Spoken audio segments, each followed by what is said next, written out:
All right, we're gonna keep it pumping. Yeah. How y'all doing tonight?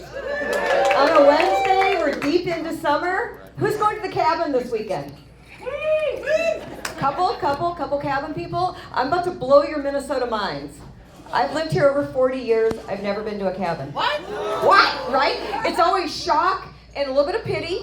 Yeah. Right. No pity. Right. No pity? Or should our cabin? Shock. Just shock? Oh, goodness. A lot of feelings going on here. Yeah. Yeah, same for me. But really, when I first moved here, there was always some guy in the break room every Friday in the summer. Oh, what you doing this weekend? Going to cabin? And I go, no, not going to a cabin. Doesn't your family have a cabin? No, Brock, my family does not have a cabin. He's like, oh, but it's so much fun. We go up there for a couple weeks, the whole family. Like, the whole family? Weeks? I can barely drink through a 2-hour Christmas. No. And they're like, oh, it's so great. We bring all the kids. I'm like, kids? When has adding kids to a situation ever made it more fun? Ooh. Yeah, not for me. One and done. No, done with that. But he's like getting very upset about it. You know, oh, we sit by the bonfire and we have our beers and, you know, top the tater, right, with your ruffles. I'm like, Brock, do I look like I go outside? No, not a cabin person. I have a bad mom confession for you. My son's an adult now, so I feel like I can talk about this. Love my child. I hated going to kids' events. Right? The plays, the recitals, and the absolute worst of it all, the tournaments. Who thought up tournaments? I'm not going to say a man thought up tournaments. All I'm going to say is a man totally fucking thought up tournaments. I never saw some man in the snack aisle at Target because they just got the email that it's your turn for team snacks. And you got to figure some things out, right? There's some dietary concerns now, right? Little Caden has a nut allergy. It's like, okay. I can handle the nut allergy. I don't want to have to do an EpiPen during the middle of the game because it would make the game go longer. Oh, it's too much. Right? Here's the joy of a tournament. You start at 8 a.m. Oh, yay, your team wins. Now you're going to play again at 11:30. And we're going to keep this going throughout the weekend. And though I wanted my child to do well, but I wanted it to be done. This is my time. And so I would just sit there and just will, just like, lose. I go to the other coach and be like, here's the weak ones. It's like, okay, my kid got his one basket, yay for his self-esteem, let's go. Let's get out of here. Any hockey parents? Ugh. Why would you do that to yourself? If I am driving at 5 a.m. in January, it's to go to the airport to get out of here. No, and my son, when all his friends were signing up for hockey, he's like, Mom, I just want you to know, I don't want to be in hockey. I go, oh, baby, you never were.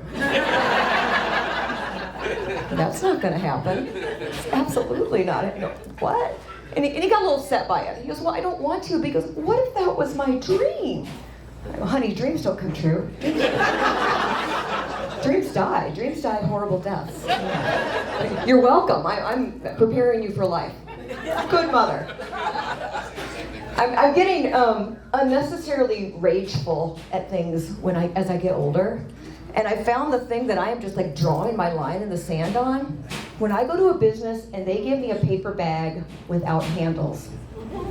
But am I supposed to just carry? Supposed to carry things now? I had a baby on my hip for how long? My spine just recently aligned. I'm not carrying a bag. Went to Chuck and Don's, which if you don't know what that is, bougie ass pet food store. Come up there with all these cat food packets. Of course I have a cat. I'm a single middle-aged white lady. It's a law. They find you, you're mid-40s, right? Tag yourselves. Yeah, hey. Yeah. Right? They'll find you in your 40s and they'll be like, Any prospects? Look like anybody's gonna love you? Like, no, not really. Like, here's your starter cat. From there, that cat's gonna need a friend. And then the local strays come, you just lean on into your destiny. So I'm at Chuck and Don's, throwing all my cat food packets up there, can barely get them up to the counter. And he goes, "You want a bag with that?" Yeah, Braxton. I'd like a... Aren't we sick of these names? It's like you just scrambled some letters. This is your name. Like, yeah, Braxton. Yeah, I could barely carry him up here. I'd like a bag. He goes, "That'll be 5 cents."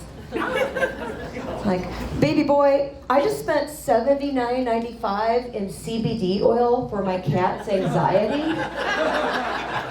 Yeah, I think I can handle the bag situation. In fact, you know what? Round of bags for the whole store. On me, I'm buying. But you should feel really bad for me. I'm in a pretty tough place right now. I am 54 years old, and I'm on Tinder.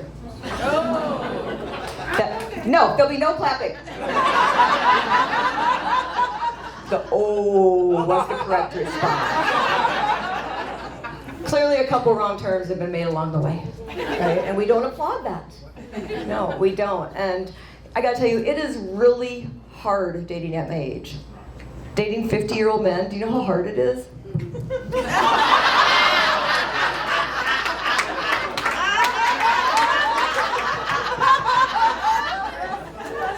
Not that hard. And for context, I was married previously for 25 years. Quarter of a century. A lot changes in dating in a quarter of a century. The last time I was dating, we didn't have the internet, didn't have cell phones, didn't have consent. That's new. It's not even my fault. When did that start? And my friends who are all in loving, committed relationships, so happy for them, so happy. They always want to know the age range. How do you figure out the high-low of who you're going to date? At my age, nobody wants to know the high. They want to hear about what you're doing with Grandpa. No, they want to know the low end. You know, how cougar are you going to be? I found a baseline, and the math works. If you could have come out of me, you can't come in me. Thank you. I'm Kimberly Ashland.